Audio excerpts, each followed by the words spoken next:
Two conservatives get into a debate. Megyn Kelly and Dennis Prager. It's a good one, guys. Make sure you like today's video. Subscribe to Bring the Asteroid. We post 2 new videos every single day, and we'll get into the drama. A little bit out of left field, but nobody's going to be talking about it. Marilyn Mosby, the former Baltimore prosecutor who was after those 6 cops for what she said was the murder of Freddie Gray back in, what was it, 14, 15, is going to prison. She's going to prison herself.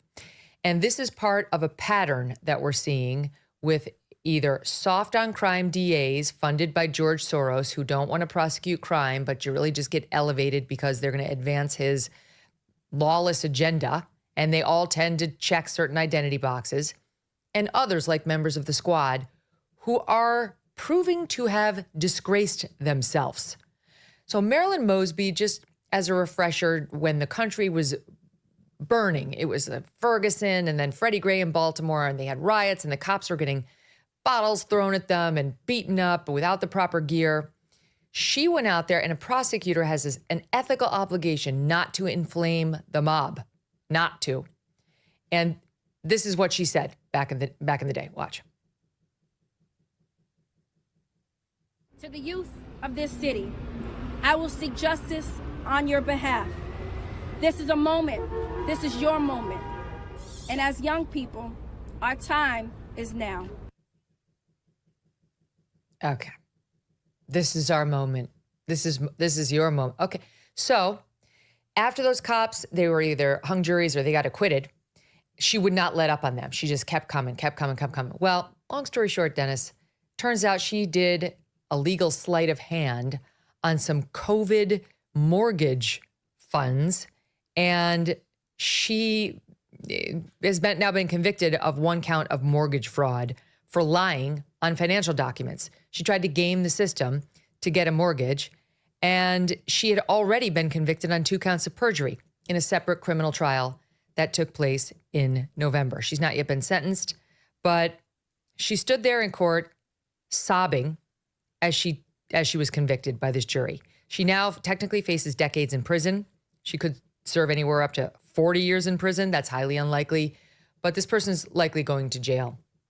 We had a report last week that Cori Bush of the Squad is under investigation for funny business with respect to her husband, allegedly paying him, this is what we think, more than was allowed as her so-called security guard. Fannie Willis down in Georgia is now under ethical review by at least 3 different bodies, by my count, for allegedly paying her lover more than the other co-prosecutors and being dishonest about it. Okay, we could keep going.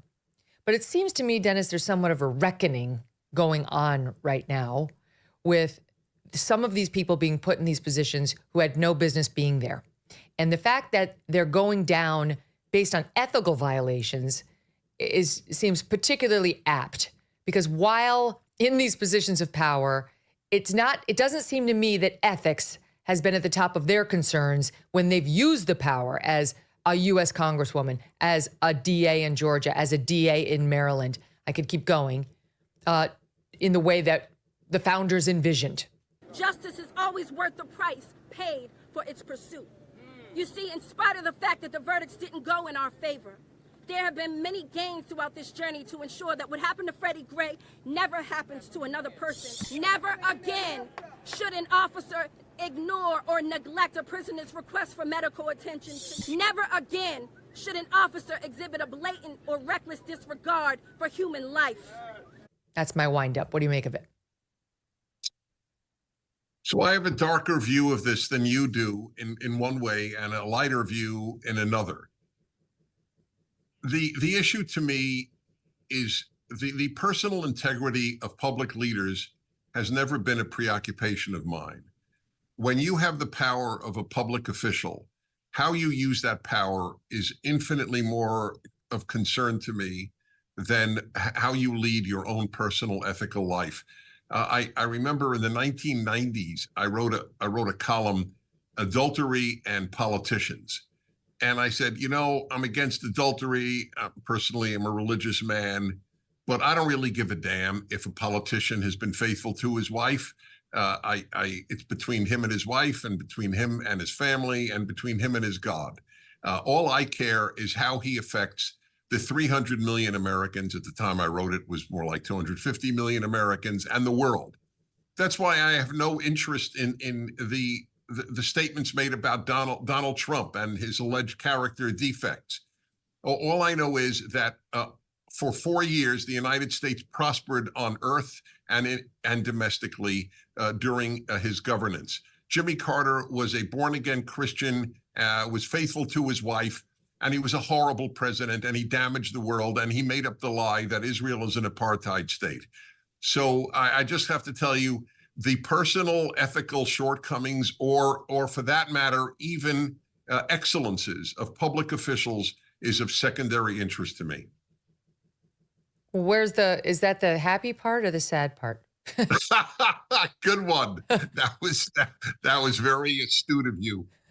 Both, because listen, my field of study. I honestly used to think that way when I was more of a libertarian, but if you can't expect a man to be faithful and have the discipline not to commit sexual immorality against his own wife, then how do you expect him to be faithful towards our nation and our people? Oh, wait, you can't. And I know, I mean, look at Trump. So I'm not saying like, I get it. I still would rather have Trump in the office than Kamala, but I still think it's partly like we should be holding them accountable. Like as we hold our peers accountable, you're looked down on if you cheat on your spouse.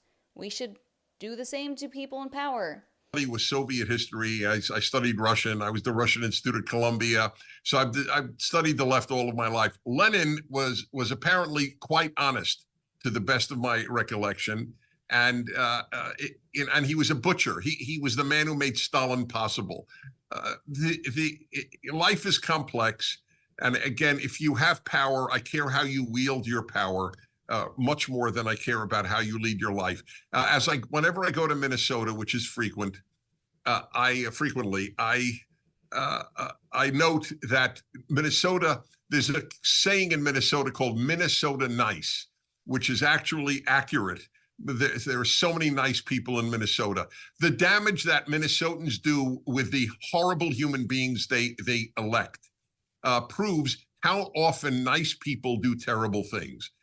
So it's one of the sad realizations of life.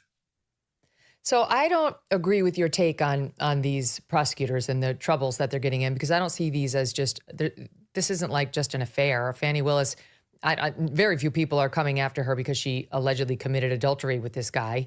That's not the thing. The thing is, many of us believe she's pursuing an unethical prosecution, weaponizing the law to stop a presidential candidate from winning a presidential race. Correct. And this is unethical. And so to me, it's just evidence of a pattern when you then find out, oh, she's also allegedly stooping the guy and paying him more than she's paying the other guys. And then he's flying her to Napa and then down to Jamaica and buying her, cruise tickets.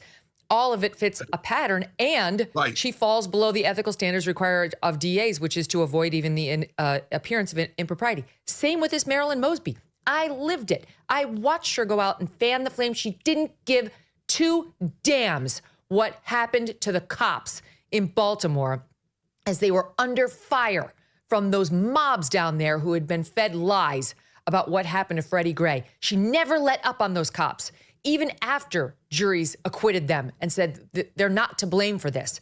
And now we find out she's not an ethical person. Two different juries have said so. Multiple felony convictions now. She's the one who's going to wind up in jail. Meanwhile, where do the cops go to get their reputations back? We're seeing some just desserts meted out, and I'm ready to applaud the karma of it all. Oh, I applaud the karma. I'm with you on that.